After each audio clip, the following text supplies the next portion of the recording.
কোনো চাপের কাছে নথি স্বীকার করবে না ইসি, এমনটাই জানিয়েছেন প্রধান নির্বাচন কমিশনার। বুধবার তিনি আরও বলেন, নির্বাচনে অন্যায় করলে কারও পার পাওয়ার সুযোগ থাকবে না। আর কমিশনাররা বলেন, বিগত নির্বাচনগুলোতে সরকারি কর্মকর্তাদের যে সম্মান হারিয়েছে তা আগামীতে ফেরানোর সুযোগ আছে। ফারজানা আক্তারের প্রতিবেদন। মনে হয় যেটা আমার সাথে আমরা ত্রয়োদশ সংসদ নির্বাচনকে সামনে রেখে উপজেলা নির্বাহী কর্মকর্তাদের প্রশিক্ষণের ব্যবস্থা করে নির্বাচন কমিশন, যেখানে দায়িত্ব পালনের সময় নিরপেক্ষ থাকার বিষয়টি গুরুত্ব পায়। আমাদের দরকার নেই এত উৎসাহী হওয়ার, আবার অতি সাহসী হওয়ারও দরকার নেই। ইউএনওদের সততার সাথে কাজ করার নির্দেশ দেন নির্বাচন কমিশনাররা।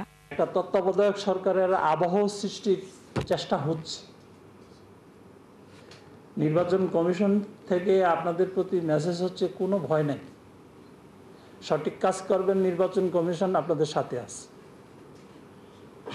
কিন্তু উদ্দেশ্যমূলকভাবে কোনো কাজ করলে কিন্তু সাংঘাতিক পেরেশানিতে পড়বেন। সুষ্ঠু নির্বাচন আয়োজনে দেয়ালে পিঠ ঠেকে গেছে কমিশনের বলেও মন্তব্য করেন একজন কমিশনার। দেয়ালে পিঠ ঠেকে গেছে, অনুগ্রহপূর্বক আমরা আমাদের যার যার দায়িত্ব, সেই দায়িত্ব যদি আমরা পালন করি, নিশ্চয়ই আমরা মুক্তিযুদ্ধ যেহেতু করে স্বাধীনতা নিয়েছি, নিশ্চয়ই আমরা আমাদের সকল প্রতিকূল অবস্থাকে বৃদ্ধাঙ্গুলি দেখিয়ে সত্য এবং ন্যায় প্রতিষ্ঠা করার স্বার্থে সুন্দর, সুষ্ঠু এবং সাধারণ একজন মানুষের নিকট যে গ্রহণযোগ্য নির্বাচন, সেই নির্বাচন দিতে পারবো। সিইসি বলেন, তারা কারো কাছে নথি স্বীকার করবেন না। We will not bend to any pressure.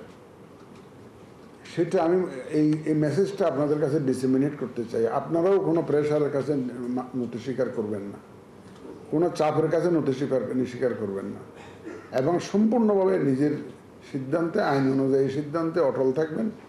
আমাদের পক্ষ থেকে আমরা সার্বিক সহযোগিতা দেব, এবং নির্বাচন কমিশনও কিন্তু কারো কোনো অন্যায় চাপের কাছে নথি স্বীকার করবে না। আগামীতে সুষ্ঠু নির্বাচনের বিকল্প নেই বলে জানান কমিশনাররা। আমরা আপনাদেরকে অন্যায় কোনো। ফারজানা আক্তার, ৭১, ঢাকা।